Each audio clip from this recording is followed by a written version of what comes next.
A home is more than just walls and a roof. It's a vault of memories, a sanctuary built over a lifetime. But what happens when that sanctuary is breached? What happens when the people you love most hand the keys to a stranger and you discover your entire life, your entire marriage, was built on a foundation of lies? This is the story of a woman who lost everything, only to find the one thing no one could take from her, the truth, and her fight to reclaim it. It's a story that will make you question everything you think you know about family and betrayal. So follow us, subscribe, and ring that notification bell because you are not going to want to miss a single second of this journey. The air in the living room was thick, almost solid.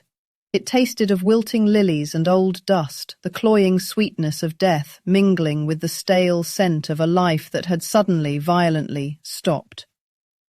Elizabeth sat in the wing-back chair, the one Richard had always called the throne, its worn leather cool against her skin. It felt vast and empty now, just like the house, just like the 50 years that stretched behind her. He was gone, buried just that morning under a cold, indifferent Connecticut sky. Her hands were folded in her lap, her knuckles white. She was a statue of grief, poised and perfect, but a single touch would shatter her. Across from her, her children stood, shifting their weight like strangers in their own childhood home. Michael, 48, all sharp angles and a sharper suit, a man who had long ago traded sentiment for stock prices. And Sophia, 45, a frayed wire of a woman, her anxiety a constant hum in the oppressive silence. They were avoiding her eyes. They had been for hours. "It was a beautiful service, Mum," Sophia finally said, her voice thin, reedy. She twisted the strap of her handbag. "Dad, he would have liked the eulogy."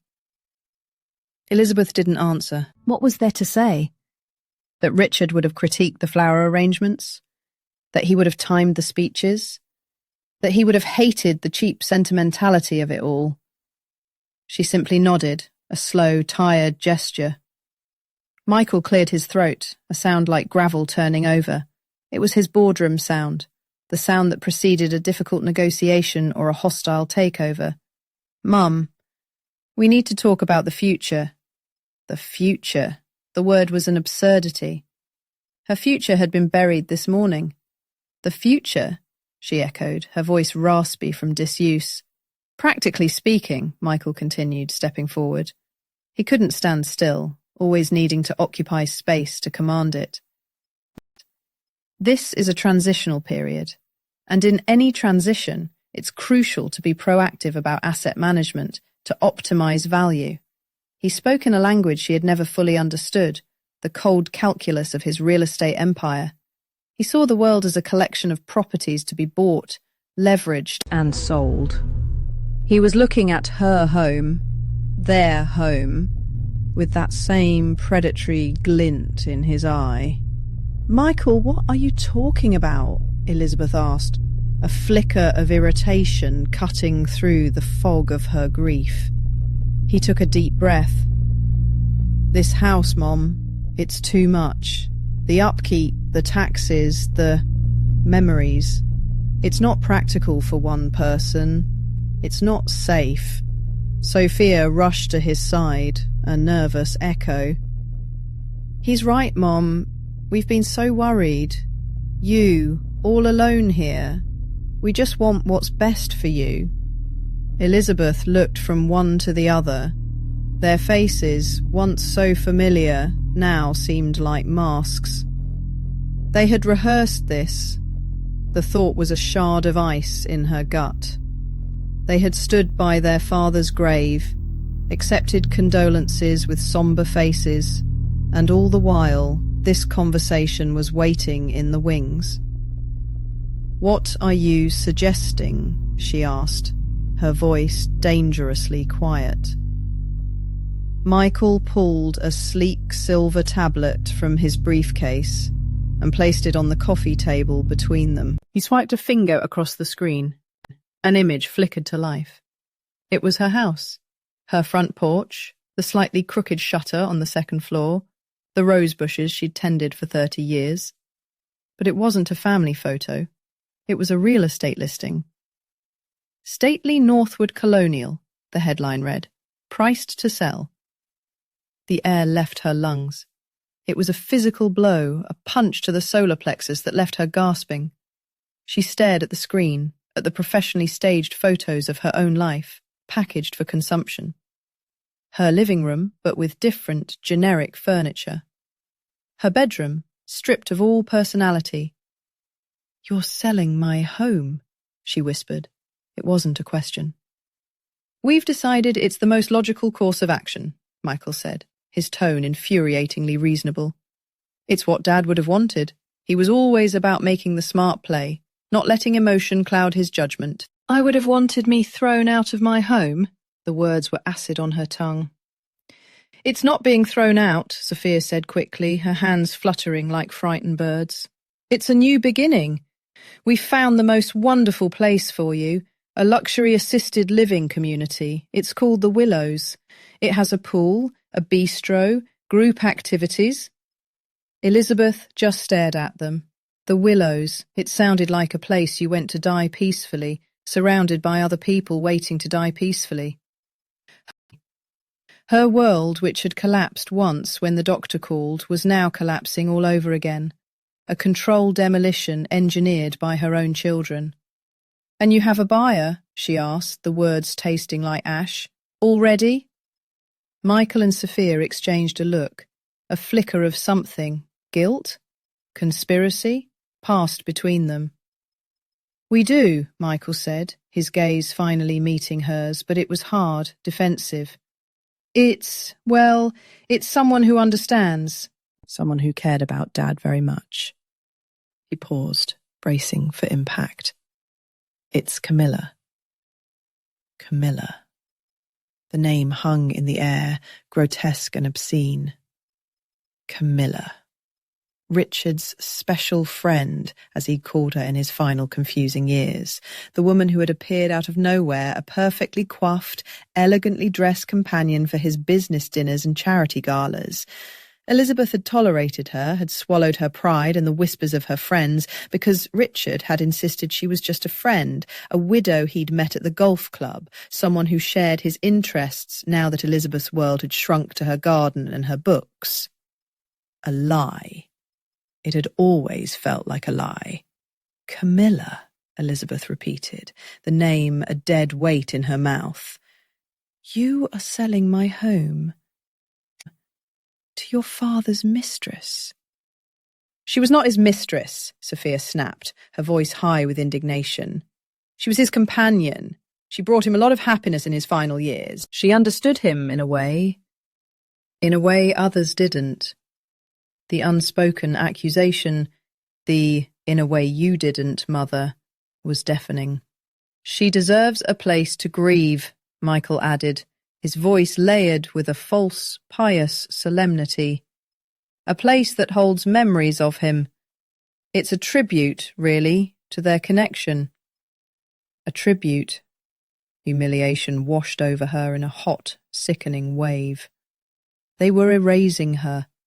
50 years of marriage, of raising them in these rooms, of nursing Richard through illnesses, of building a life within these walls. It was all being whitewashed, painted over to make room for the special friend. They were giving her legacy, her home, to the other woman as a parting gift. Elizabeth looked down at the tablet again. Her own face was reflected on the dark screen, a distorted, grotesque mask of grief and disbelief. She saw the lines etched around her eyes, the sag of her jaw. She looked old. She felt ancient. They saw a problem to be managed, an asset to be liquidated. They didn't see their mother. They saw an obstacle. She didn't scream. She didn't cry. A strange, terrifying calm settled over her. The grief was still there, a great, hollow cavern inside her, but something else was taking root in the emptiness, something cold and hard and sharp. "Get out," she said, her voice a low command. Mum, be reasonable, Michael started. Get out, both of you. She raised her eyes, and for the first time they saw something other than a shattered old woman. They saw the matriarch they had forgotten existed, the woman who had once been the unshakable foundation of their lives, and for a fleeting moment they looked scared. They left without another word, leaving the tablet on the coffee table, a glowing tombstone marking the death of the family she thought she had. Elizabeth sat alone in the empty throne, the scent of lilies choking her, and stared at the digital ghost of her own home until the screen went dark. A week later, the ghost became flesh. The doorbell rang. A cheerful three-note chime that sounded like a profanity in the funereal silence of the house. Elizabeth opened the door to find Camilla standing on the porch, flanked by expensive-looking luggage. She was dressed in a cream-coloured cashmere suit, her blonde hair perfectly styled, her face a mask of gentle, sympathetic concern. It was a masterful performance. "Elizabeth, my dear," she said, her voice as smooth and rich as the cashmere she wore. "I hope you don't mind. I thought it would be better if I came myself. Movers can be so impersonal." She swept past Elizabeth into the foyer, not like a guest, but like a general inspecting a newly conquered territory. Her eyes scanned everything, the grandfather clock, the Persian runner, the portraits on the wall. She ran a manicured finger along the mahogany console table. Richard adored this piece, she murmured, a sad, knowing smile playing on her lips. He said it reminded him of his father. Elizabeth said nothing. She closed the door, the click of the latch sounding final, like a cell door locking. A lie. Richard's father had been a plumber from Queens who wouldn't have known mahogany from plywood. Richard had bought the table at an estate sale in Greenwich because he thought it made him look like old money. "I know this is difficult," Camilla continued, turning to face her, her expression perfectly calibrated for compassion. "A transition. But I'm just here to help, to make sure everything goes smoothly. We're in this together." A lie. They both knew it was a lie. Elizabeth wasn't a partner in this. She was the object being transitioned, the piece of old furniture being moved out to make way for the new. She could feel the fury coiling in her stomach, a cold, sleeping snake beginning to stir. She had spent the last week in a daze, packing boxes in a slow, dreamlike state. But seeing this woman, this viper, standing in her foyer, touching her things with such casual, proprietary ownership, woke her up. Later that afternoon, Sophia came by, bearing a peace offering of grocery store muffins. She found Camilla in the kitchen, humming as she directed two burly men who were carefully bubble-wrapping Elizabeth's china. "Camilla, you're here," Sophia chirped, rushing to embrace her. "Oh, this is so good. I knew this was the right thing to do." Camilla returned the hug warmly. "Sophia, dear, I was just telling the men to be extra careful with your mother's things. So many memories." Sophia beamed, her earlier guilt seemingly erased by Camilla's presence. "You're just amazing. I was showing my therapist this TikTok video the other day about this influencer whose dad remarried after her mum passed, and she talks all about creating a new kind of blended family. She says it's all about honouring the past while embracing the future. That's what we're doing, isn't it?" Elizabeth, standing in the doorway, felt a wave of nausea. A TikTok video. Her life, her pain, being filtered through the idiotic, vapid lens of a social media influencer. Sophia wasn't seeing a betrayal. She was seeing an opportunity to rebrand their broken family into something modern and palatable. "Where's Mum?" Sophia asked, finally noticing her absence from the happy little scene. "She's resting in the study, I believe," Camilla said, her voice dropping to a conspiratorial whisper. "The poor dear is just exhausted. I think it's best we handle the practicalities, don't you? Let her save her strength." It was masterful. In one sentence, she had painted Elizabeth as a frail, incompetent child and herself as the capable, compassionate adult in charge. Sophia nodded eagerly, completely under her spell. This was the woman who was going to solve her problems. Sophia's recent divorce had left her in a precarious financial state, a fact Elizabeth knew she was hiding from Michael. Camilla, with her access to Richard's estate, represented a lifeline, security, and for that, Sophia was willing to sell her own mother down the river. As if on cue, Camilla's phone rang. She glanced at the screen. "Oh, it's Michael. Excuse me for a moment." She stepped into the pantry for a semblance of privacy, but left the door ajar. Elizabeth didn't move. She stood perfectly still, listening. "Michael, hello!" Camilla's voice was warm, businesslike. A pause. "No, not yet. I've looked through the main desk, but there's no sign of them. Yes, I know how important they are. The offshore account statements, the trust paperwork. Richard was so disorganized at the end." Another pause. "Don't worry, I'll find them." Her moving out gives us the perfect opportunity to do a thorough search of the entire house. She won't be in the way. "Of course. I'll call you the second I have them. Talk soon." She hung up and stepped out of the pantry, her gentle smile back in place, but Elizabeth had heard it all. He hadn't called to ask about his mother. He hadn't called to see if she was okay, if she needed anything, if her heart was still beating. He had called Camilla to ask if she had found the financial documents. The greed was so naked, so rapacious, it was almost stunning. Her grief, which had been a heavy, suffocating blanket, was now burning away, replaced by something else, a cold, clear rage.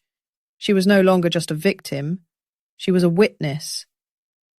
That evening the house grew cold. The old furnace was temperamental, and a chill had seeped into the rooms. Elizabeth, wrapped in a shawl in Richard's throne, watched as Camilla walked to the thermostat in the hall. She didn't hesitate. She didn't fiddle with the dial.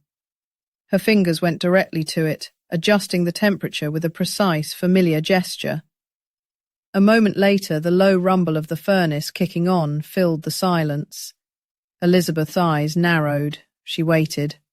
10 minutes later, a subtle warmth began to fill the room. She walked to the thermostat. The needle was pointing precisely to 68 degrees. 68 degrees. Not 70, the standard room temperature. Not 65. 68. Fahrenheit. For 50 years that had been the number. Richard's number. He had been pathologically obsessed with it. In the winter, he'd complain the house was an inferno if she nudged it to 69. In the summer, he'd keep the air conditioning blasting until the needle hit that exact mark, turning the house into a walk-in refrigerator. It was his most peculiar, most ingrained habit. A private joke between them. "The king requires his climate," she used to tease. He would just grunt, satisfied. It was a quirk so specific, so intimately a part of the fabric of their shared life, she had assumed no one else in the world would even notice it, let alone know its significance. But Camilla knew. She hadn't guessed. She hadn't experimented. She had set it to 68 degrees, with the unconscious confidence of long-practiced habit. How? How could she know that? The story they had told her, a late-in-life friendship, a recent romance blossoming in the twilight of his life, suddenly felt thin, flimsy, a story with holes in it. A friendship of a few years doesn't teach you a man's secret thermostat setting. That kind of knowledge is earned. It is absorbed over years of shared intimacy, of living in the same space, of breathing the same air. The cold fury in Elizabeth's chest sharpened into a fine, dangerous point. The first seed of a terrible, unformed question was planted in the barren ground of her heart. Who was Camilla really? And what other secrets about Richard did she know? The house no longer felt like her own. It had become a hostile space, an occupied territory, where she was the intruder. Every creak of the floorboards, every shadow in the corner seemed to whisper of the conspiracy against her. Camilla moved through the rooms with an effortless grace, her syrupy sweet voice a constant grating presence. Oh, Elizabeth, let me get that for you. Now, Elizabeth, you must rest. She was being handled, managed, infantilized into oblivion. She needed to escape. Not the house, not yet, but the suffocating present. She needed to go somewhere Camilla wouldn't follow, somewhere steeped in memory so thick it might push back against the tide of lies. The attic. "I'm going upstairs to pack some mementos," she announced, her voice flat, daring a challenge. Camilla looked up from a catalogue of minimalist furniture, her brow furrowed with that same practised concern. "Are you sure, dear? It's so dusty up there. Why don't you just make a list and I can have the men bring the boxes down for you?" "I'll do it myself," Elizabeth said, her tone leaving no room for argument. She turned and walked to the stairs, feeling Camilla's eyes on her back. The attic was as she remembered it, hot, still, and smelling of cedar and thyme. Shafts of dusty light cut through the gloom from a single dormer window, illuminating dancing motes of dust. It was a graveyard of a life. Her children's old school projects, stacks of photo albums, discarded furniture under white sheets like sleeping ghosts. For a moment, the sheer weight of the past threatened to crush her. She felt like a ghost herself, haunting the ruins of her own history. She wasn't looking for mementos. She didn't know what she was looking for. A clue? An answer to the question that had taken root in her mind? Who was Camilla? She began to move through the space, not packing but searching. She ran her hands over old steamer trunks, pried open sealed cardboard boxes. Christmas ornaments, 1980 to 1990. Sophia, college textbooks. Michael, Little League trophies. The mundane artifacts of a family. Then she saw it. Tucked away behind a stack of National Geographics was a heavy-duty file box, the kind used for corporate storage. On the side, written in Richard's meticulous slanting script, were the words RV Corp.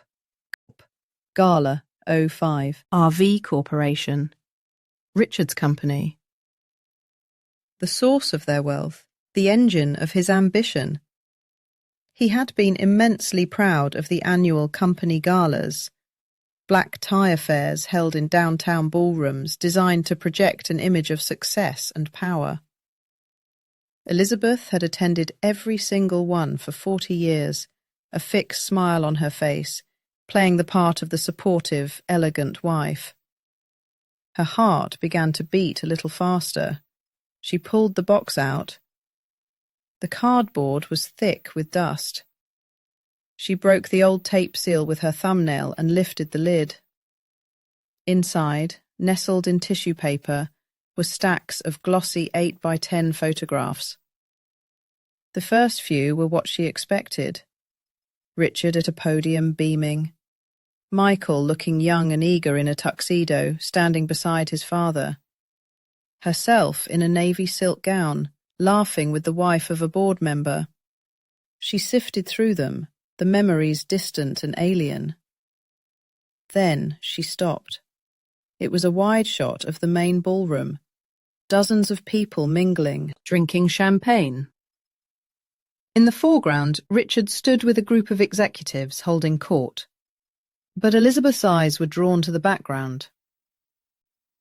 Standing near a service entrance, almost lost in the shadows, was a woman in a simple, severe black dress. She was holding a clipboard. Her hair was darker, pulled back tightly, and she was younger. Much younger. But there was no mistaking the face. It was Camilla. Elizabeth's breath caught in her throat. She pulled the photo out, holding it in a sliver of light from the window. Camilla wasn't a guest. She wasn't wearing a gown or drinking champagne. She was staff. And the look on her face, it wasn't the serene, confident mask Elizabeth knew now. It was a look of raw, desperate hunger. Her eyes were fixed on Richard and on his wife, on Elizabeth herself standing beside him, with an intensity that was almost frightening. It was the look of someone on the outside, staring through the glass at a life she desperately wanted. Frantically, she dug deeper into the box. Another photo, a group shot of the administrative staff. There she was again, in the back row. The caption typed on a label at the bottom read, Richard Vance, President, with his executive support team, and listed among the names, Camilla Reyes, Executive Secretary. Executive Secretary. The word slammed into Elizabeth with the force of a physical blow. She sank down onto an old trunk, the photograph trembling in her hand. Secretary. Not a special friend he met at the golf club, not a fellow widow he connected with in his grief. His secretary. A long-time employee, the woman who had been there, in the background, all along. The narrative her children had so carefully constructed, the story of a late-life romance, didn't just have holes in it. It was a complete fabrication, a lie from start to finish. This wasn't a recent development. This was a secret that had been festering for at least 15 years. Maybe longer. A wave of shame washed over her, hot and sickening. How could she have been so blind, so stupid? She thought of all the times Camilla's name must have been mentioned, a memo she might have typed, a call she might have placed. A ghost in the machinery of their lives, completely invisible to her. Richard had hidden her in plain sight, but the shame was quickly consumed by a surge of pure, righteous anger. The betrayal wasn't just about an affair, it was about this long, sustained, systematic deception. It was about the fact that her children knew Michael, who worked with his father, Sophia. They must have known who Camilla was. They had chosen to lie, to construct this insulting fantasy, to manipulate her, to get what they wanted. This wasn't just about the house anymore. This was about her life. Her entire 50-year marriage was now a question mark. Richard, the man she thought she knew, was dissolving before her eyes, replaced by the image of a liar, a man who kept his secretary like a dirty little secret, a man who built his empire on deceit. Her hand closed around the photograph. This was it, the first piece of hard evidence, the first crack in their wall of lies. Her mind, foggy with grief for weeks, was suddenly sharp, clear and cold. She was no longer a victim to be managed. She was an adversary. She carefully slipped the photograph of Camilla with the clipboard, the one with that hungry, desperate look in her eyes, out from the stack. She looked around the dusty attic, a fortress of her past, and saw an old winter coat she hadn't worn in years. She slid the photograph inside the lining, tucking it deep into a rip in the silk. A small, secret act of rebellion. Her first move in a war she hadn't asked for, but a war she was now determined to win. Just as she smoothed the fabric, a voice drifted up the attic stairs, syrupy sweet and laced with poison. Elizabeth? Are you all right up there? Do you need any help? It was Camilla. Elizabeth froze, her hand still inside the coat. She looked at the box of lies at her feet, then toward the open stairwell where the viper waited. She took a deep, steadying breath. "No, thank you, Camilla," she called back, her voice remarkably even. "I'm fine. I've found exactly what I was looking for." The silence in the house had changed. It was no longer the heavy, grief-stricken silence of a home missing its patriarch. It was a cold, digital silence, humming with an invisible current of control. It started with the Wi-Fi. One morning, Elizabeth's tablet simply displayed a message, "Incorrect password." She tried the familiar string of numbers and letters, their wedding anniversary, a combination she'd typed 1,000 times. Incorrect. She tried Richard's birthday. Incorrect. She tried the dog's name. Incorrect. A small, cold knot formed in her stomach. It was such a simple thing, a password, but it was a locked door in her own home. Then came the thermostat. It was perpetually set to 68 degrees, a chill she couldn't shake. That specific number, 68 degrees, was a private joke between her and Richard, a silly argument they'd had for 50 years. He always wanted it colder. She always wanted it warmer. For Camilla to choose that exact temperature, it wasn't a coincidence. It was a message. It was a claim, staked on the most intimate details of a shared life. Every shiver was a reminder of her displacement. The house was no longer a sanctuary. It was a cage, and the bars were made of data and temperature settings. She could feel unseen eyes on her, the faint red glow of new security cameras mounted discreetly in the corners of the hall, their lenses like the pitiless eyes of insects. They weren't there for her safety. They were there for Camilla's.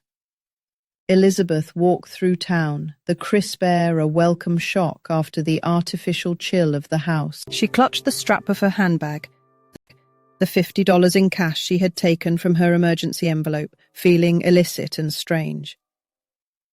In a small, nondescript electronics store, tucked between a laundromat and a nail salon, she bought the cheapest prepaid phone they had. A burner. The word itself felt like something from a spy movie, alien on her tongue. The young man behind the counter didn't even look up from his own phone as he completed the transaction. To him, she was just another old woman buying a simple device. He had no idea he was selling her a weapon. Back in the relative anonymity of a public park, she unwrapped the plastic, her fingers fumbling with the tiny SIM card. She scrolled through her old address book, the one she kept in her purse, and found the number. Her hands trembled as she dialed. It rang 3 times before a young voice, clear and familiar, answered. "Hello?" "Leo?" Elizabeth's voice was a whisper, barely audible. "Leo, it's Grandma." "Grandma? Are you okay? You sound weird. Is this a new number?" "Yes. I need to see you, darling. Can you meet me? It's important. And please, don't tell your father. Don't tell anyone." The silence on the other end was brief, but loaded. Leo didn't ask why. He didn't question her. He just said, "The public library, the downtown branch, the history section on the 2nd floor. No one ever goes there. 1 hour." The library was an oasis of quiet neutrality. The scent of old paper and bookbinding glue was comforting, a smell from a different era. She saw him before he saw her, sitting at a long oak table, a laptop open in front of him, his dark hair falling over his forehead as he scanned the empty aisles. He looked so much like her son Michael at that age, but without the hard set to his jaw, without the perpetual shadow of his father's expectations in his eyes. He spotted her, and his face broke into a warm, concerned smile. He stood and pulled her into a hug that felt like the first genuine human contact she'd had in weeks. It nearly broke her. "Grandma, what's going on? You look exhausted."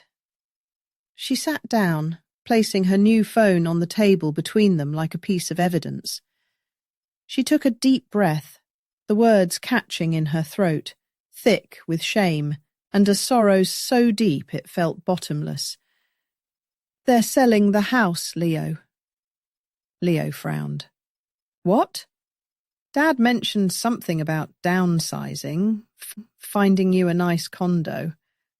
"They've already sold it," she said, her voice flat. "They sold it to Camila." The name hung in the air. Leo's expression shifted from concern to confusion, then to a dawning, angry disbelief. "Camila? Your friend? Why would they—" "Wait. Dad said she was just a friend of Grandpa's from the club." "That was the story," Elizabeth said, the bitterness coating her tongue. "The story was a lie. Everything was a lie." And so she told him. She told him about the meeting in the lawyer's office, the condescending tone, the talk of a luxury assisted living facility. She told him about Camilla moving in, her possessions displacing Elizabeth's own, a slow, methodical erasure. She described the changed Wi-Fi password, the new cameras, the constant, deliberate chill of 68 degrees. She spoke of feeling like a ghost in her own life, a prisoner watched by her own children. Each word was an agony, an admission of her own powerlessness, of the colossal failure of the family she had built.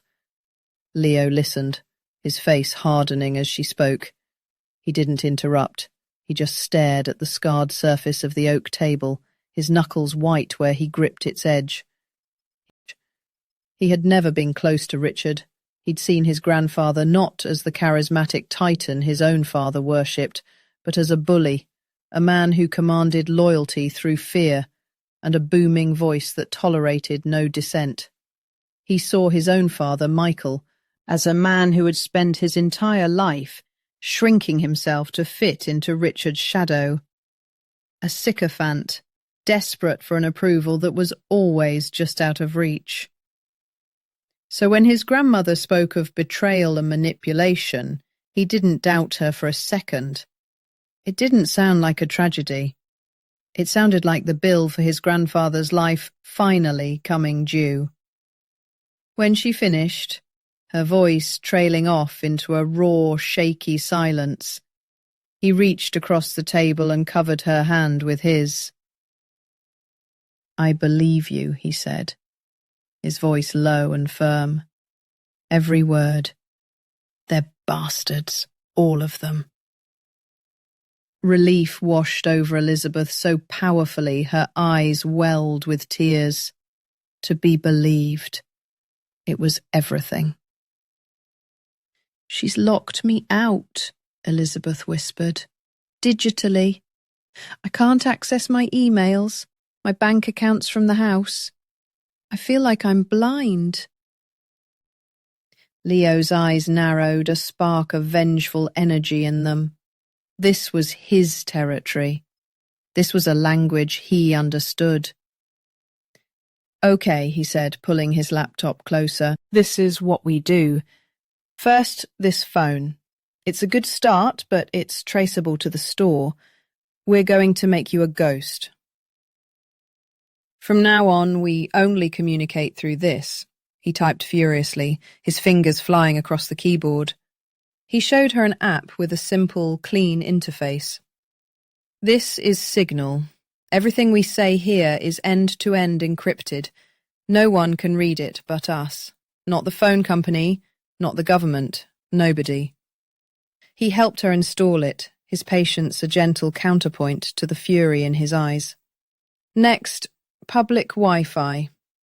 Never use the library's main network again, it's logged. We'll use a VPN, a virtual private network. Think of it like a secret tunnel for your data. I'll set it up on your phone and tablet. He spoke of firewalls and remote access ports, of spoofing MAC addresses and social engineering. The words were foreign, but the intent was crystal clear. He was building her a digital toolkit for espionage. He was giving her back a measure of control. The security system, Leo mused, leaning back. She'll have an app on her phone to control it. That means it's connected to the internet. And if it's on the internet, it can be hacked. It won't be easy, but I can start looking for vulnerabilities. I can see if I can get us a back door. Give me a week.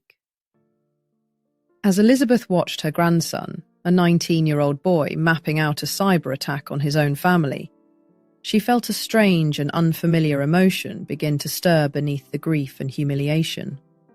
It was a cold, sharp feeling. It was hope. But it was a different kind of hope than she had ever known. It wasn't the soft, passive hope that things would get better. It was the hard, active hope of a person who was about to make things happen. She was no longer just a victim. She was a client. And her grandson was her first recruit. A few days later, guided by Leo's encrypted instructions, Elizabeth began her own, more analog investigation. She moved through the house with a new purpose. Her movements quiet and deliberate.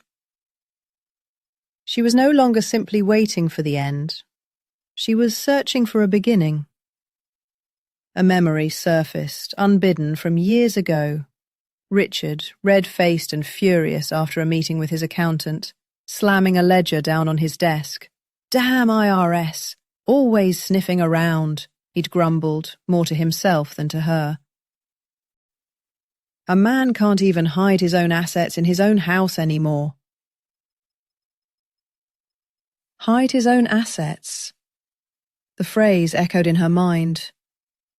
His study had been the first place Michael's lawyers had swept, searching for a revised will. They'd found nothing. But Richard was a creature of habit and ego. He wouldn't have trusted a bank or a safety deposit box.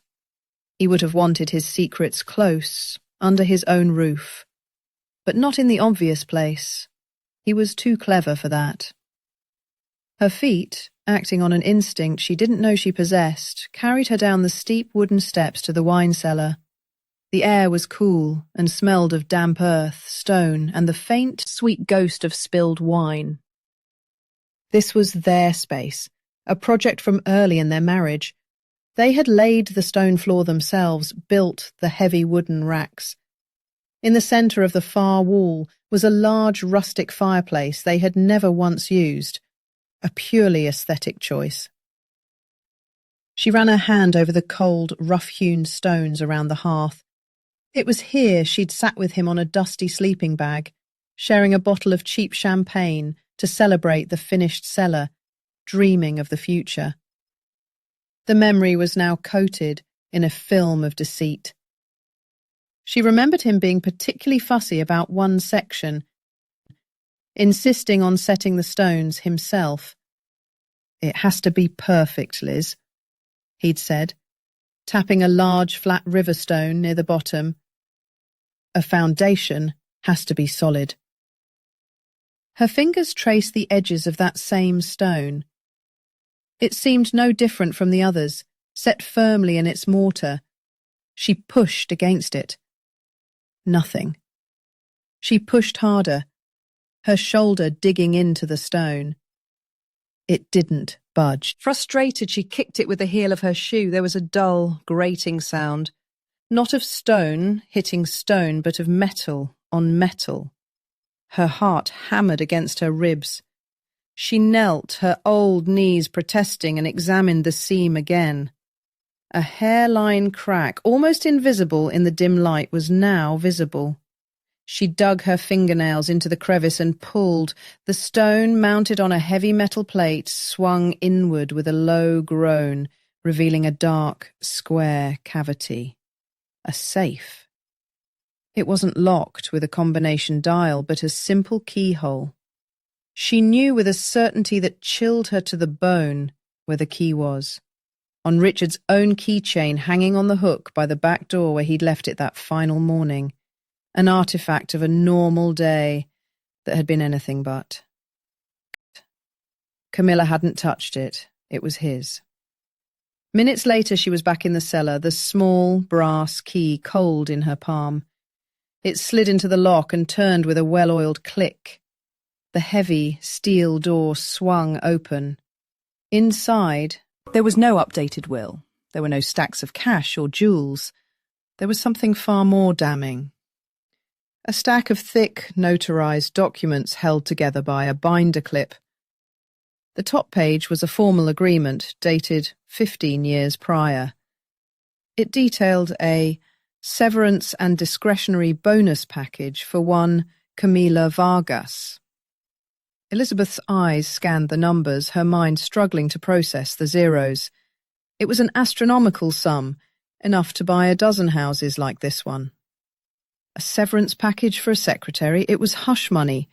Tucked inside was a non-disclosure agreement, dense with legalese, binding Camila to a lifetime of absolute silence regarding Richard's personal and professional affairs. Beneath the legal documents was a bundle of letters tied with a simple ribbon. Richard's familiar, aggressive handwriting covered the pages. Her hands shook as she untied the ribbon. She expected to find love letters, passionate declarations that would wound her pride. The reality was so much worse. The tone wasn't romantic. It was proprietary. It was the voice of a master to his servant. "My little secret," one letter began. "You performed beautifully at the gala. No one would ever guess you do more than just type my memos. You are the perfect office wife, always there, always quiet, always waiting." Another, dated a few years later. "You must be patient, Camilla. The life I've promised you takes time to build. Elizabeth is a fixture, a part of the architecture. You are the art I keep hidden away. Don't you know that makes you more valuable?" And the most chilling one from just 5 years ago. "Stop this foolishness about wanting more. You have a comfortable life because of me. You exist because of my generosity. The house will be yours when the time is right. It is the final payment. Consider it your pension for a lifetime of loyalty. Do not forget your place." He hadn't loved Camilla. He had owned her. He had dangled this house, Elizabeth's home, in front of her for decades. The ultimate prize for her silence, her complicity, her complete and utter subjugation. The humiliation was a physical blow, knocking the air from her lungs. She wasn't just the wife who had been cheated on. She was the fixture, the architecture, the obstacle to be managed and eventually discarded. And Camilla wasn't the seductive usurper, she was the long-term investment, the secret account that was finally mature. Elizabeth sank to the dusty floor of the cellar, the letters in her lap, the cold of the stone seeping into her bones. The war had just begun. The burner phone felt heavy and dangerous in her hand. She scrolled to the one other number she had programmed into it. Margaret. Her friend of 50 years. Her rock. A retired paralegal with a mind like a steel trap, and a bullshit detector that was second to none. "Elizabeth, is that you? What on earth is this number?" Margaret's voice was as crisp and no-nonsense as ever. It's me, Maggie. I need your help. She met Margaret at a small cafe on the other side of town, a place with worn linoleum floors and the smell of stale coffee, a place neither of them would ever normally go. Elizabeth slid the folder of documents across the sticky table.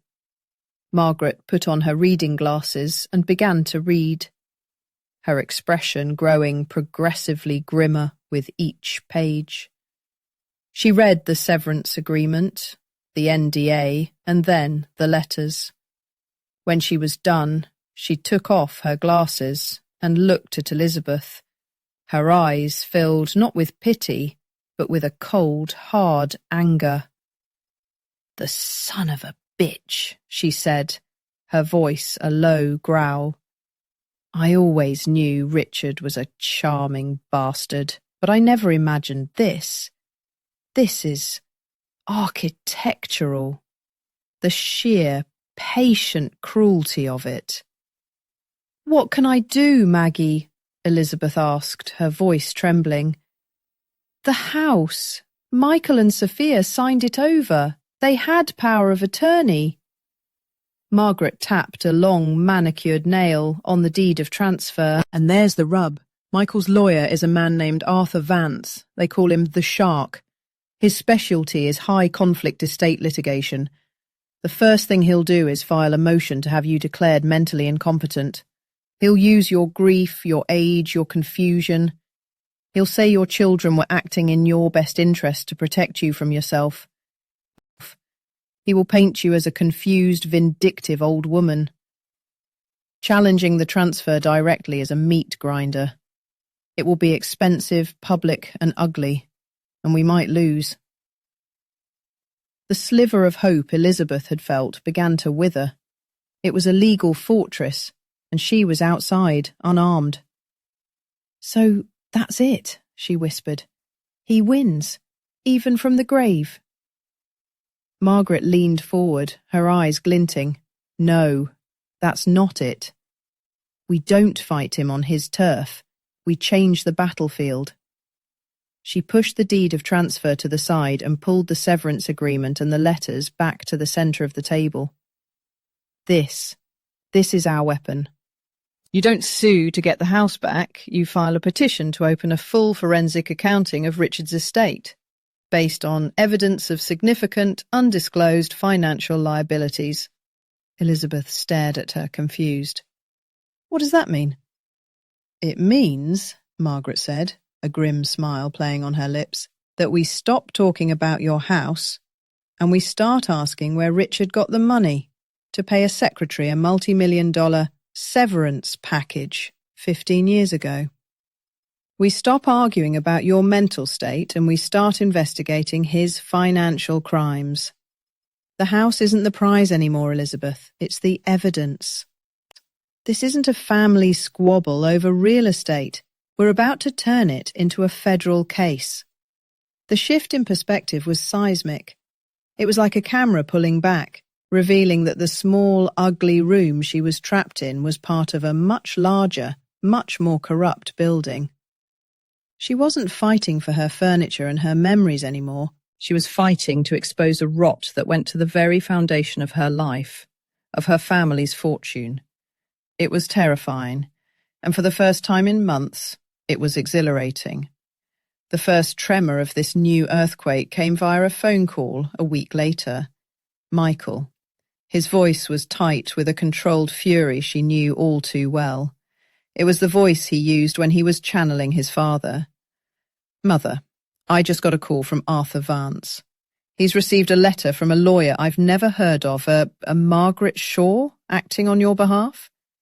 She's my friend, Michael, and my legal counsel. Her letter is absurd. It's talking about financial impropriety. It's demanding a full accounting of Dad's entire business history. What the hell are you doing?" "I'm protecting my interests," Elizabeth said, her voice steadier than she felt. "Your interests?" he scoffed, the sound sharp and ugly. "You're threatening to destroy your husband's legacy. You're going to drag his name, our name, through the mud based on what? Your grief-fueled paranoia? A flashback, sharp and unwelcome, hit her. Michael as a boy of 10 standing before his father after getting a B on a maths test. Richard hadn't yelled. He had been quiet, disappointed. A B is for average boys, Michael. You are not average. You are my son. You carry my name. Do not embarrass it. Michael had cried. Not from the scolding, but from the weight of that legacy, a weight he still carried, a ghost he was still trying to please. This has nothing to do with paranoia, Michael. It has to do with the truth. The truth, he spat. The truth is that Dad was a brilliant man who built an empire for us, the U, and he wanted to provide for a dear friend in his final years. It was his wish. I am honoring my father's wish. Why can't you see that? You're being selfish. You're trying to burn down the whole kingdom because you're not the queen anymore. The kingdom. That's what it was to him. An inheritance of power and status, not a family. She was just a fixture in the architecture of his ambition. The house was built on secrets. Michael, I'm just letting in the light. You do this, he said, his voice dropping to a low, dangerous threat, and you and I are finished. You will not just lose the house, you will lose your son. The line went dead.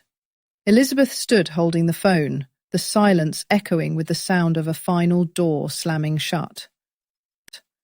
The bond between them, already frayed, had just snapped.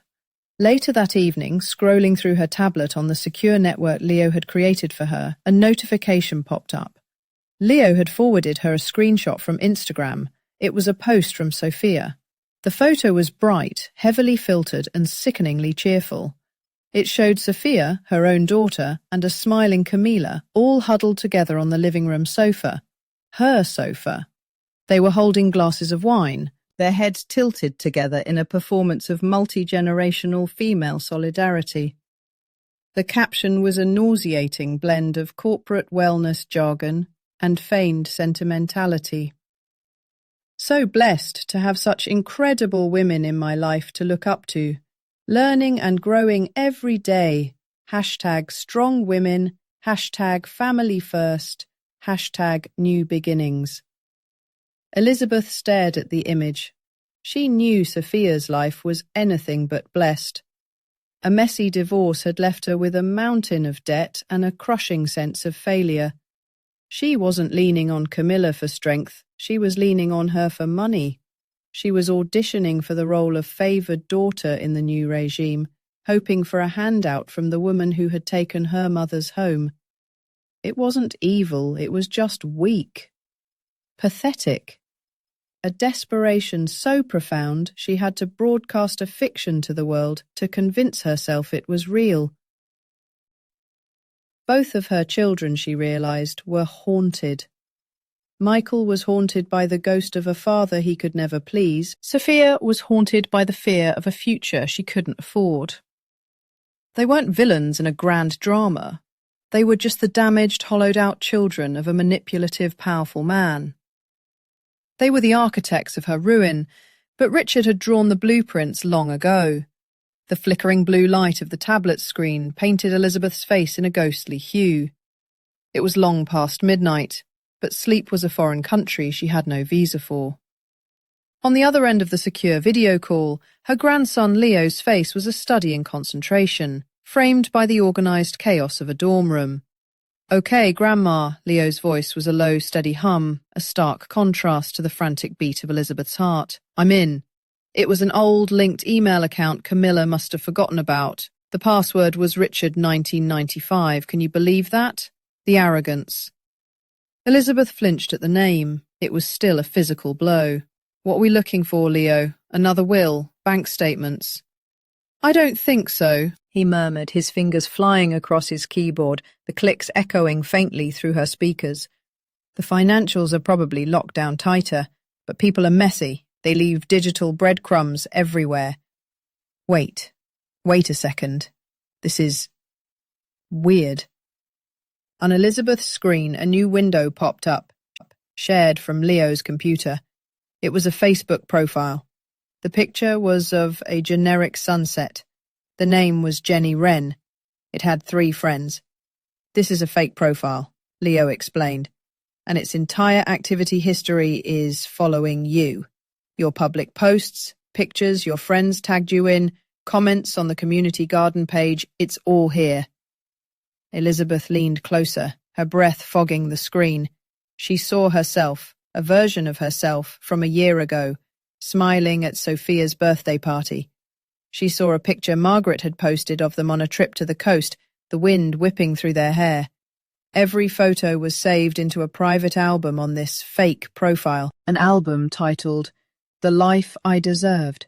There are more, Leo said, his voice now tight with a mixture of awe and disgust. 2 other profiles, one on Instagram, one on Twitter, same pattern. She saved everything.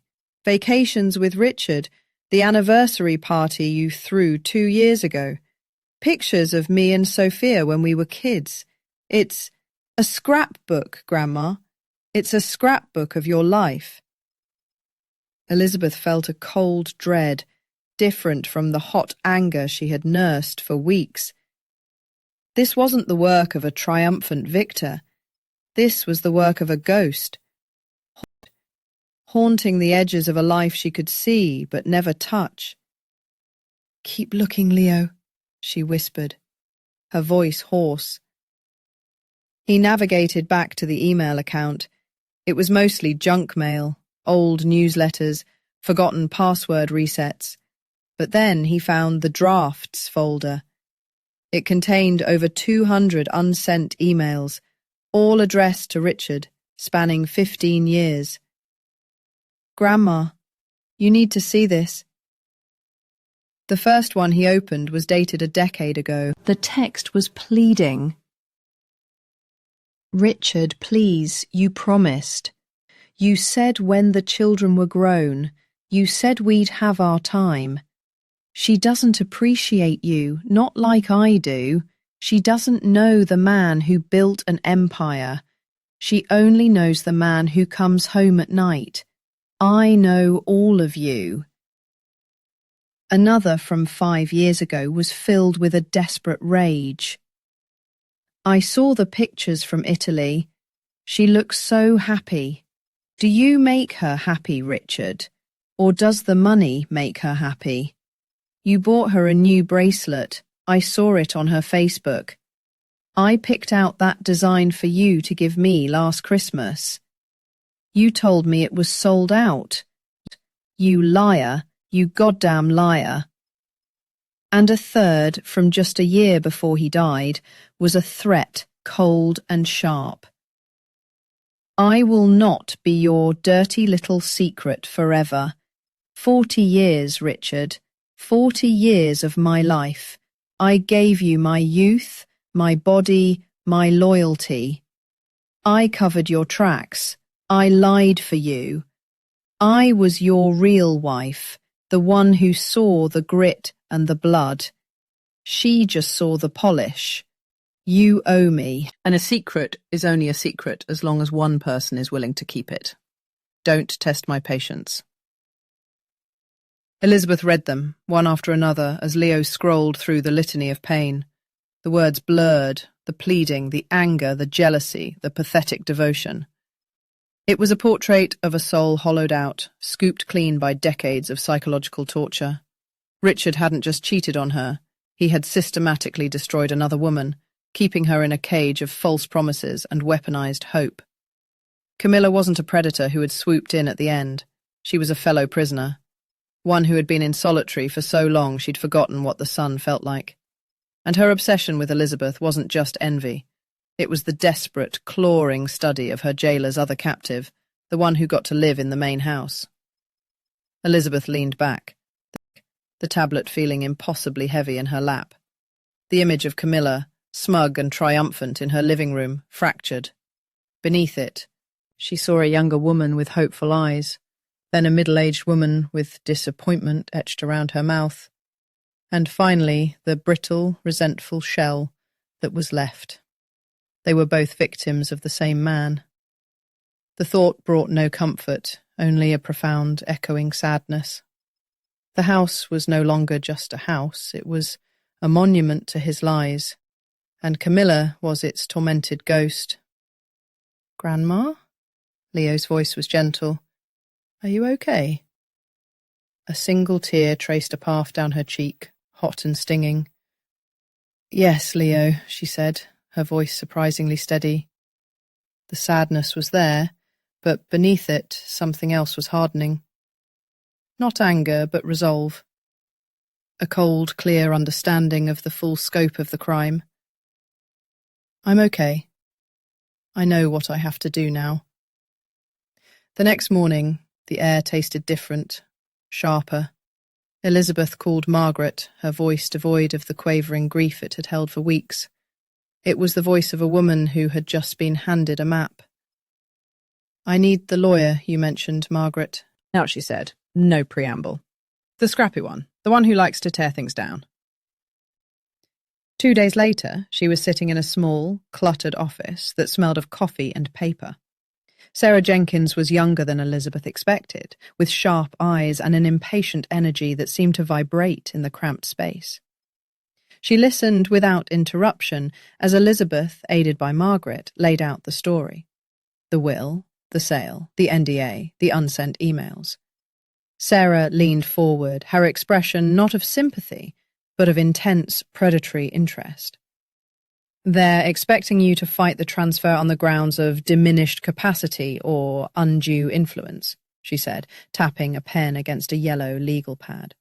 "They'll have doctors and witnesses lined up to say you were grieving, confused. Michael and Sophia will play the concerned children. It's a slow, ugly, expensive fight. You would probably lose." "So what do you suggest?" Margaret asked, her protective instincts on high alert. Sarah smiled, a flash of white in the dim office. "We don't play their game. We start a new one. We don't challenge the transfer of the house. We don't even mention it." She looked directly at Elizabeth. "We file a motion to open a formal investigation into the financial irregularities of Richard's estate. We cite the NDA for a secretary as evidence of unorthodox business practices that may have impacted the estate's true value. We pull on that one thread, Mrs. Peterson, and we see what unravels." Elizabeth felt a flicker of the old fear. This was bigger. This would target Richard's legacy, the very thing Michael was obsessed with protecting. It was a declaration of war not just against her children, but against the myth of her entire marriage. She looked at the unsent emails stored on her tablet, the decades of another woman's agony. She thought of Richard's casual cruelty, his masterful manipulation. The fear died, replaced by a cold fire. "Do it," she said. The motion was filed electronically at 9 a.m. the next Tuesday. In a high-rise office 20 miles away, Michael's lawyer, a slick, silver-haired man named Arthur Vance, received the notification. He stared at it, then stared at it again. He called Michael immediately. "Michael, it's Arthur. We have a problem." "Did she file the competency suit?" Michael's voice was weary, annoyed. "No, it's worse, much worse. She's not contesting the house. She's petitioning the court to open a full forensic accounting of your father's estate. She's citing financial irregularities." There was a moment of pure silence on the line. "What? On what grounds? That's insane. He was meticulous." "She's using the severance agreement for Camilla, the NDA. She's framing it as a potential liability, a secret business dealing that needs to be scrutinized." That's a family matter. It's private," Michael sputtered, panic beginning to fray the edges of his voice. "You can get this thrown out, right? Seal it? We'll file a counter-motion immediately, citing family privacy and claimant agitation due to grief," Arthur said, his tone grim. "But Michael, I have to be honest. Judges are curious creatures. An NDA for a secret mistress paid out of a personal account looks messy. If she has a good lawyer, they might let it proceed just to see what's there." The counter-motion was filed. A week later, the judge, a no-nonsense woman in her late 50s, denied it. Citing the size of the estate and the unusual nature of the document presented, she ruled that a preliminary investigation was warranted. The news hit Michael like a physical blow. That evening, a storm rolled in from the coast, lashing rain against the windows of Margaret's small, cosy house where Elizabeth was staying. The doorbell rang, sharp and insistent. Margaret opened it to find Michael standing on the porch, drenched and furious, his face a thundercloud. "I need to speak to my mother," he said, his voice low and dangerous. Margaret stood her ground. "She doesn't have to speak with you, Michael." "It's all right, Margaret." Elizabeth's voice came from the living room. She was calm. "Let him in." Michael stalked into the room, dripping water onto the hardwood floors. He didn't look at Margaret. His eyes were locked on his mother, who sat in an armchair, a cup of tea steaming in her hands. "What are you doing?" he demanded, his voice shaking with rage. "Do you have any idea what you've done?" "I'm protecting my interests," Elizabeth said, her tone level. "Your interests? You're trying to destroy his name, your husband, my father. You're dragging his legacy through the mud. For what? Spite? Because you're angry about the house? We were trying to take care of you." "You were trying to put me in a box, Michael. A comfortable, expensive box where I would be quiet and out of the way," she replied, her gaze unwavering. "This is about the family's reputation, the company, everything he built. You're going to let some stranger dig through his entire life, our entire life, looking for dirt? This will be in the papers. It will ruin us." Elizabeth took a slow sip of her tea. She looked at her son, at his contorted face, his panicked eyes, the way he gestured with his hands, exactly like Richard did when he was cornered. And for the first time, she felt nothing. No maternal pull, no pang of guilt, no residual love. The emotional tether that had bound her to him for 48 years had finally, mercifully, snapped. She was looking at a stranger who was parroting the exact words her abusive husband had used to control her for 50 years. "Think of the family. Think of my reputation. Don't make a scene." "The family's reputation," she said, her voice soft but laced with steel, "was a fiction your father and I maintained for half a century. The performance is over. You can see yourself out." He stared at her, speechless, his rage collapsing into disbelief. He saw it in her eyes. The finality. He had lost her. He turned, his shoulders slumped, and walked out of the house, closing the door quietly behind him. The sound was deafening. It was the sound of a family breaking apart.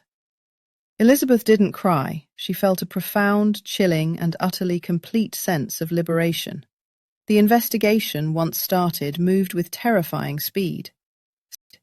Sarah Jenkins was relentless. She was a terrier that had its teeth in a rat and would not let go.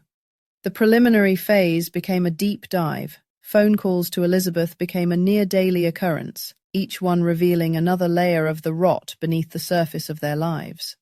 "Elizabeth, it's Sarah. We found a discrepancy in the 1998 quarterly reports. A consulting fee paid to a company that doesn't seem to exist."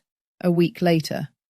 "The company, Oceanic Ventures, it's a shell corp, registered in the Cayman Islands. Your husband was its sole director." Another week. "It's bigger than we thought. The money wasn't just going out. He was using the shell to buy and sell stocks, hiding capital gains. It's a pattern, Elizabeth. A clear, systematic pattern of fraud going back to the early 90s. Elizabeth listened to each revelation in Margaret's quiet kitchen, the phone pressed to her ear. The numbers grew larger, more abstract.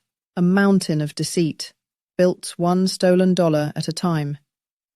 The successful businessman, the pillar of the community, the man she had shared a bed with for 50 years, had been a thief. The foundation of her life, the security she had taken for granted, the wealth that had defined her social standing, was all built on sand. The final call came on a bright, sunny afternoon that felt like a mockery. Elizabeth.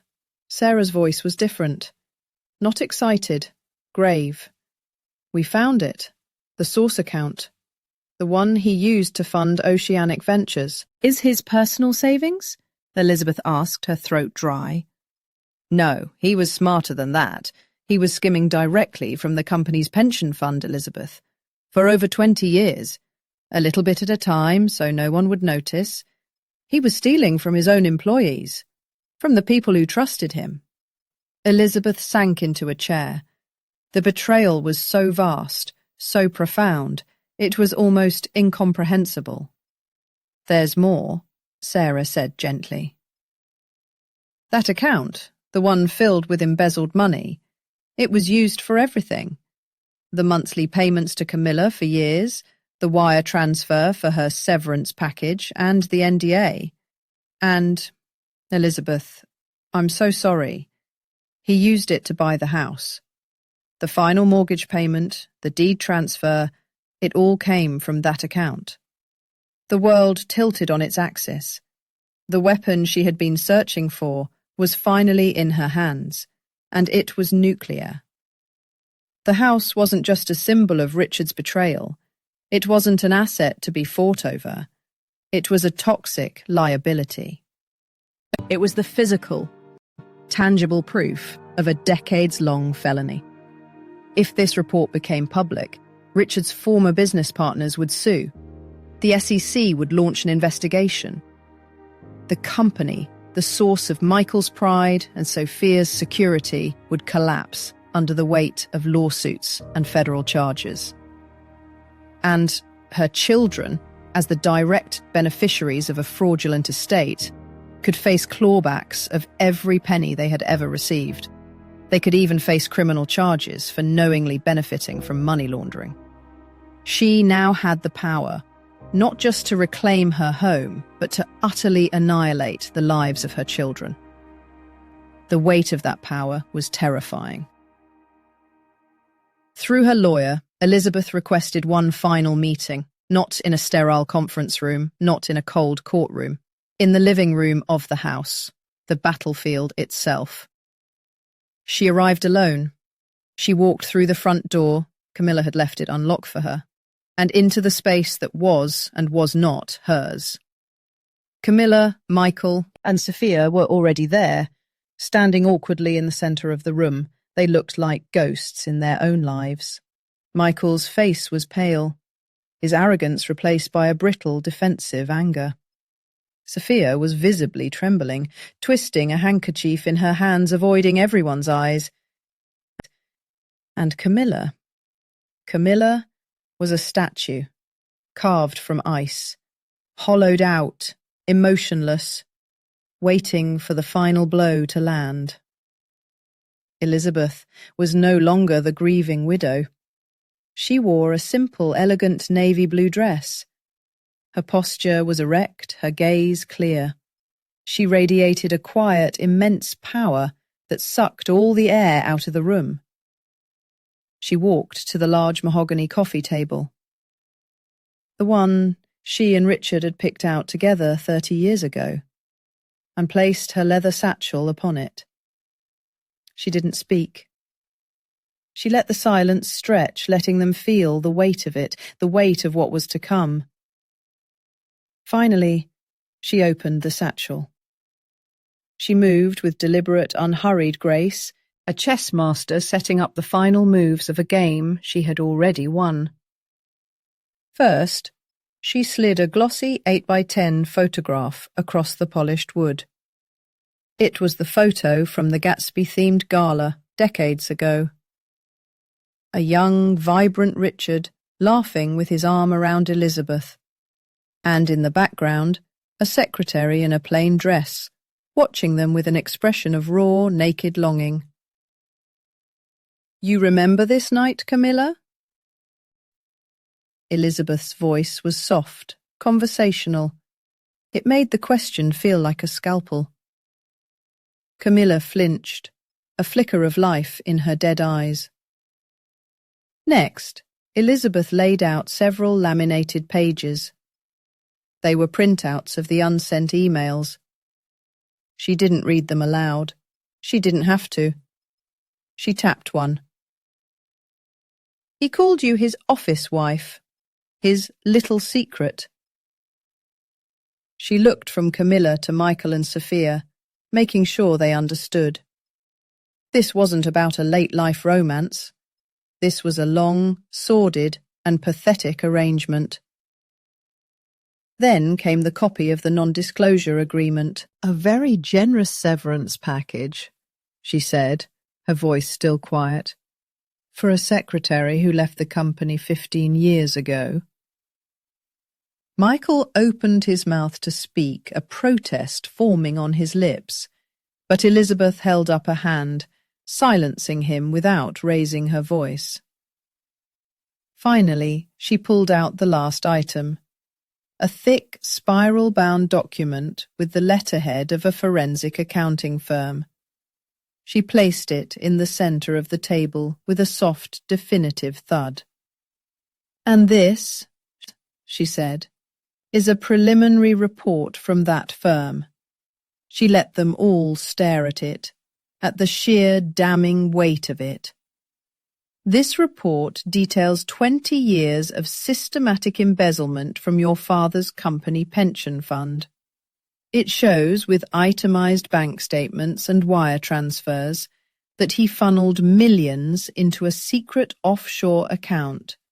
It shows that he used that stolen money to pay for his double life. And it shows that this house, this very floor we are standing on, was purchased with those funds." And Sophia let out a small, strangled sob. Michael looked like he was going to be sick. Elizabeth let the reality of it sink in.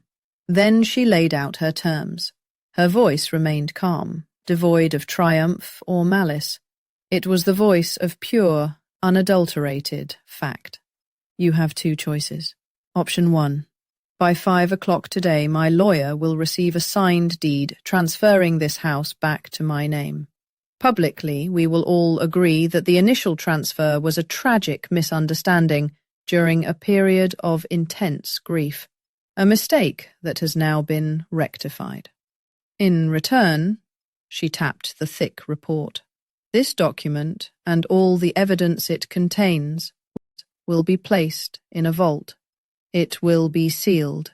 The secret of your father's crimes dies with us in this room. His name is preserved. The family, what's left of it, is saved from public ruin, and you are saved from federal prosecution." She paused, letting the word prosecution hang in the air like poison gas. "Option 2, she continued, her eyes locking onto Michael's, "is that you refuse. And tomorrow morning at 9 a.m., a copy of this report will be delivered to the district attorney's office and to your father's former business partners. The name Peterson will become synonymous with fraud. The company will be sued into oblivion, and you," she glanced at Sophia, whose face was now ashen, "will have to explain to a federal judge exactly how you came to be the beneficiaries of a criminal enterprise." She leaned back slightly. The checkmate was on the board.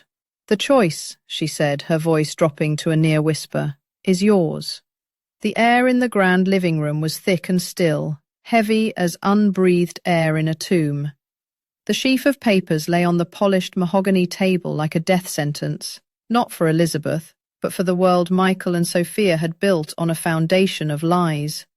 For the ghost of the man who had authored it all. Michael's face, usually a mask of controlled corporate ambition, was a mess of shattered disbelief.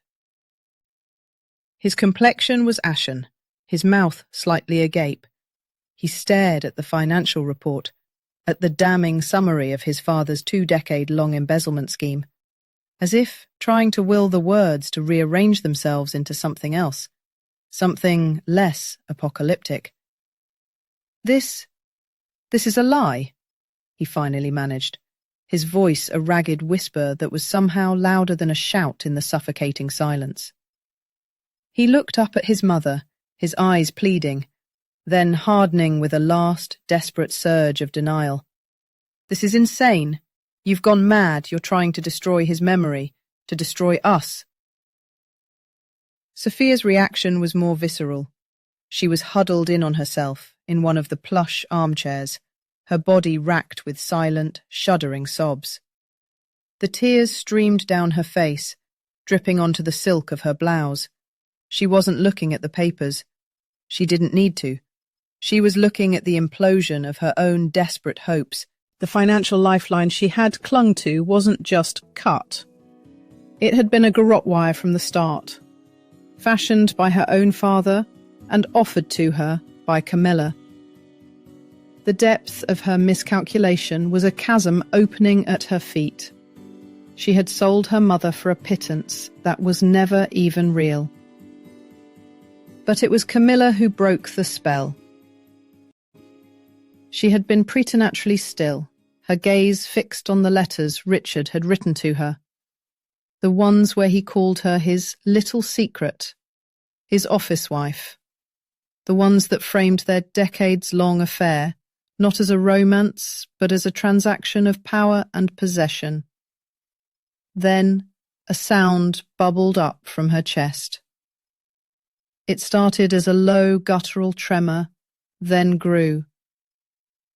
It was a laugh, not a sound of mirth or victory, but a broken, unhinged peal of sound that clawed at the expensive wallpaper. It was the sound of a cage rattling, of a life's delusion shattering into a million sharp-edged pieces. She laughed until tears streamed from her eyes, a laugh that held 30 years of resentment, of jealousy, of waiting. In that terrible cathartic moment, she saw it all with horrifying clarity. This house, this inheritance, the life she had coveted from the shadows for so long. It wasn't a prize. It was just another cage. A more beautifully decorated one, perhaps, but a cage nonetheless, built by Richard. Owning this house meant being shackled to his toxicity forever, a permanent curator of his fraudulent legacy. Her victory was a life sentence. Her laughter subsided into a ragged gasp. She lifted her head and her eyes met Elizabeth's across the room. There was no hatred in her gaze. Not anymore. There was something far more profound, a flicker of raw, shared understanding.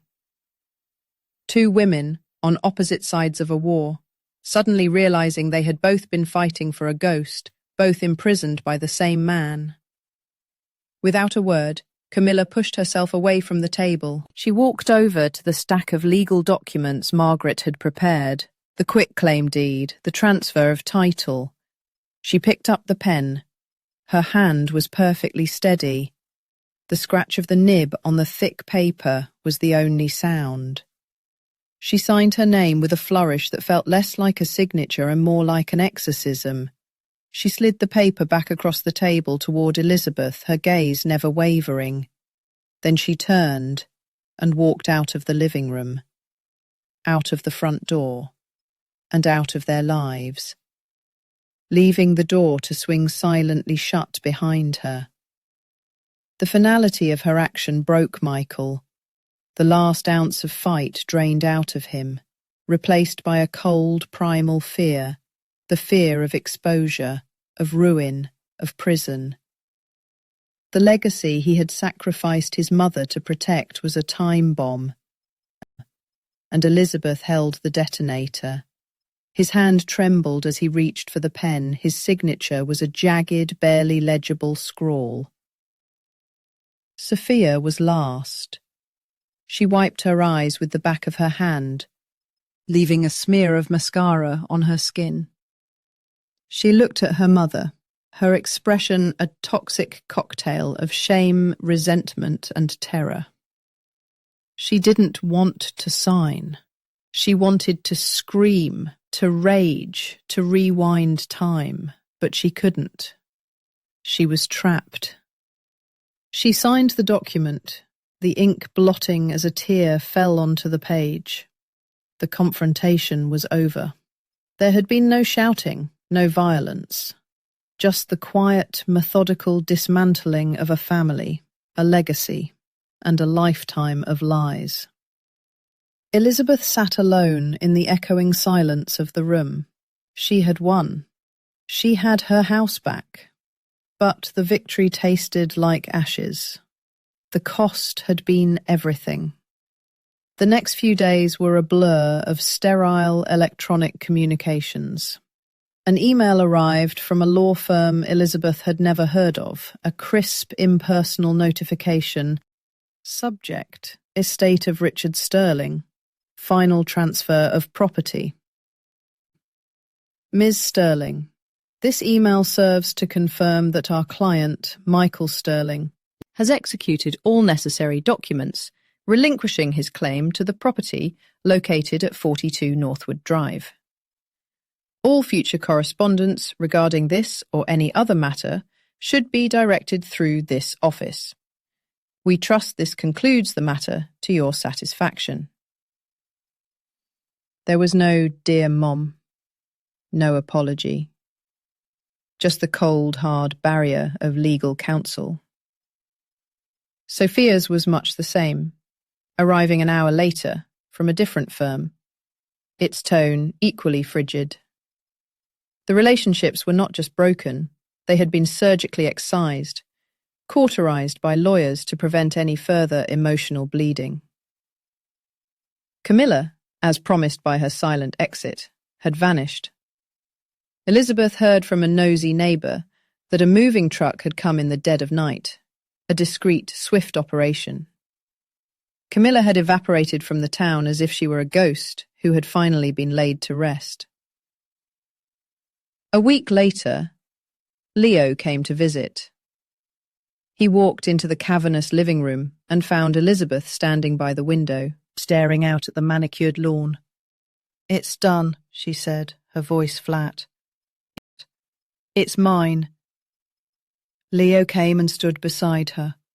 He didn't offer empty platitudes or congratulations. He understood the nature of this victory. "So," he said gently, "what's next?" Elizabeth turned from the window, her gaze sweeping across the room. The custom furniture, the expensive art, the thick carpets, it all felt alien now. Each object was a headstone marking a buried lie. This wasn't a home. It was a museum of deceit. "We sell it," she said, the words feeling more right, more real than anything she had said in months. "We sell it all." The process became her new purpose. With Leo as her patient, tech-savvy general, they began the monumental task of emptying a life. They went room by room. In the study, Elizabeth found Richard's collection of first-edition novels. She remembered how he'd preen about their value, about the legacy of culture he was building. She looked at them now and saw only the fruits of stolen money. "Donate them," she told Leo, who was cataloguing items on a tablet. "All of them. To the public library." In the master bedroom, she opened her old jewellery box. The diamond necklace Richard had given her for their 25th anniversary, the sapphire earrings for their 30th. Baubles bought with lies. She didn't even feel a pang of nostalgia. She felt nothing. She closed the box. "This goes to an auction house," she said. "The money will go to a shelter for women, victims of financial abuse." Leo smiled, a genuine, proud smile. He was watching his grandmother not just clean house, but cleanse her soul. They worked for weeks. Some days were harder than others. A photograph of a young Michael and Sophia, smiling gap-toothed on a swing set in the backyard, brought a sharp, unexpected pain. It was a memory from before the rot had set in, Or perhaps she now realized the rot had always been there, just hidden beneath the soil. She grieved for those children, for the mother she had been to them, a mother who had been blind. She put the photo in a small box labelled "Keep," one of only a handful of items. Finally, the day came when a bright red "For Sale" sign was hammered into the front lawn.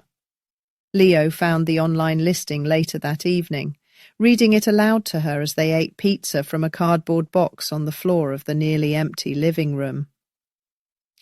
An iconic Northwood property, this stately colonial offers unparalleled luxury and timeless elegance. A cornerstone of the community for decades, this magnificent home is a testament to classic architecture and sophisticated living, a perfect setting for creating your own family's legacy. Elizabeth let out a short, sharp laugh. My family's legacy. He got that right. A few weeks later, an article appeared in the local paper. Sterling Estate on the market. It spoke of Richard as a pillar of the community, a business titan. It mentioned Elizabeth as his grieving widow, now downsizing. The sale was framed as the dignified end of an era. The truth remained buried, a secret kept between the walls of the house and the few souls who knew what had really happened. Elizabeth read the article, folded the paper neatly, and placed it in the recycling bin. She felt a profound, aching loss. Not for the husband she thought she'd had, or the family that was now gone. She mourned the woman she could have been, the life she might have lived if she had known the truth sooner, if she hadn't spent 50 years watering a garden that was planted in poisoned soil. But beneath the grief, a new feeling was taking root. It was quiet, but it was powerful. It was the feeling of liberation.